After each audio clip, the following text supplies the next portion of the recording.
राजकारणात दर मिनिटाला काहीतरी नवं घडतंय. बातमी कुणीही दे, पण खरी अपडेट मिळते फक्त राजकीय लाईव्हवर. या सहपरिवार तुम्ही मतदानाचा हक्क बजावलेला आहे. अनेक जण आपला हक्क बजावत आहेत, मात्र काही तक्रारी देखील समोर येत आहेत, विशेषतः बोटांवरची शाई. मी त्यावरती बोलतो.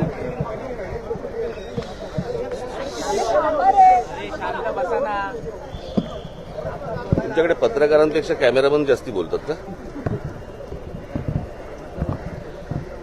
नाही, मला या विषयामध्ये मला मुद्दामून आपल्याला सांगायचं आहे की कशा प्रकारची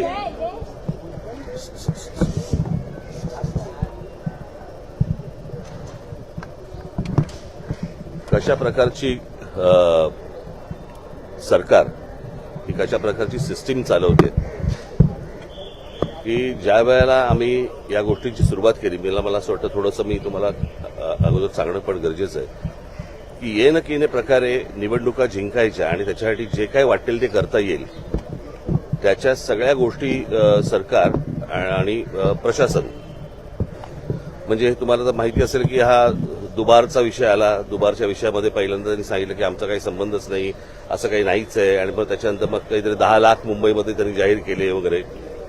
मग त्या दुबारनंतर विषय आला की व्हीव्हीपॅटचा, की यावेळेला आम्ही व्हीव्हीपॅट वापरणारच नाही. त्याच्यामुळे आता आम्हाला कळतच नाही की दाबलेलं बटन कळलं का हे बरोबर त्या चिन्हावरती गेलंय की नाही ते दाखवायला काही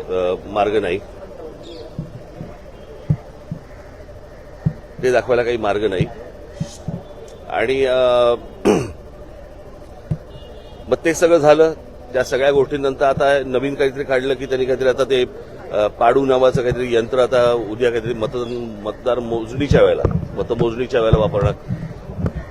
म्हणजे विरोधी पक्ष वगैरे या नावाची काही गोष्ट ठेवायचीच नाही. दुसऱ्या पक्षाने निवडणुका लढायच्याच नाहीत. सरकारने ठरवायचं की कशा प्रकारे निवडणुका जिंकायच्या. जे त्यांनी विधानसभेच्या वेळेला केलं ते आता हे सगळं करायचा प्रयत्न करतायत. होऊ देणार नाही तो भाग वेगळा. परंतु आता हे मशीन आणलंय. हे मशीन कोणत्याही राजकीय पक्षाला दाखवलेलं नाहीये. बरं, हे मशीन आणल्यावरती त्याचं क्लॅरिफिकेशन, त्याची स्पष्टता ही निवडणूक आयोगाने द्यायची. ते देत नाहीयेत. मागितल्यानंतर, पत्र पाठवल्यानंतर पण ते देत नाहीयेत. आणि आज तर अजूनच वेगळं काहीतरी की बाबा आजपर्यंत ती इंक लावली जायची, बरं का. आता काहीतरी नवीन पेन आणलंय आणि ते पेनमध्ये इतक्या तक्रारी सगळ्या बाजूनी येत आहेत की तुम्ही बाहेर पडल्यावरती त्याला जर सॅनिटायझर लावलं तर ती शाई जाते. म्हणजे आता कालचं घ्या तुम्ही, एक दिवस वाढवून दिला उमेदवारांना की तुम्ही मतदारांपर्यंत जाऊ शकता. आता हा असा कुठचाही नियम नाही जो कोणत्याही निवडणुकांमध्ये वापरला नाही. तो अचानक नवीन आणला. म्हणजे परत ते कशासाठी पैसे वाटायला. म्हणजे संपूर्ण प्रशासन हे सत्तेसाठी कामाला लागलेलं आहे. आम्ही आमच्या परीने जे काही करायचंय ते करतोच आहोत, बरं का. परंतु ही काही चांगली लोकशाहीची लक्षणं नाहीत. या असल्या निवडणुका या देशामध्ये होणं आणि त्या असल्या फ्रॉड निवडणुकांमध्ये सत्तेवरती येणं याला काही सत्ता नाही म्हणत. या सगळ्या गोष्टीला माझं फक्त नागरिकांना आणि माझ्या सर्व शिवसैनिकांना, महाराष्ट्र सैनिकांना मला फक्त एवढंच सांगणं आहे, सगळीकडे सतर्क राहा या सगळ्या याच्यामध्ये. की कशा प्रकारे आता इथे चबिलीदासला कुठेतरी इथला एक दुबार सापडला, त्याला आता पोलिसांनी पकडलंय. तर हे सगळ्या ठिकाणी सगळ्या गोष्टी सुरू असणार. सत्तेचा किती गैरवापर करायचा याला पण काही मर्यादा मला असं वाटतं असायला हव्यात.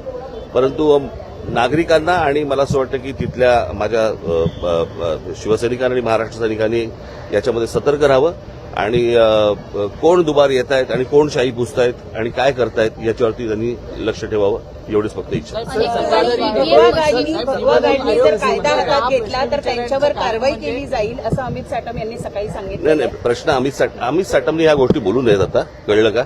आज निवडणुकीचा, आज मतदानाचा दिवस आहे. आम्हाला जे हवं ते आम्ही करू. मला वाटतं मार्करचा आम्ही आजपर्यंत शाही लावली ना. तू काय लावलं मग तुझं बोर्ड बघणारच का निवडणूक आयोग? महापालिका प्रशासन यावर म्हणते की निवडणूक आयोगाकडून झालेलं आहे, पैसे वाटप झालेलं आहे. सत्ताधारी असं सकाळपासून मतदारांना आवाहन केलं की मुंबईच्या विकासासाठी म्हणून मतदानासाठी बाहेर पडा. मग आणि शाही पुसा, परत जा, परत मतदान करा, परत बाहेर या, शाही पुसा. हा विकास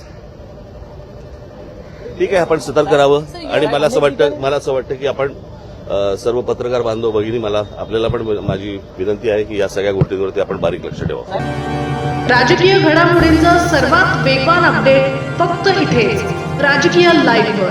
आमच्या YouTube चॅनलला लाईक, शेअर, सबस्क्राईब करा आणि रहा राजकारणाच्या रणभूमीवरील थेट नजरेत.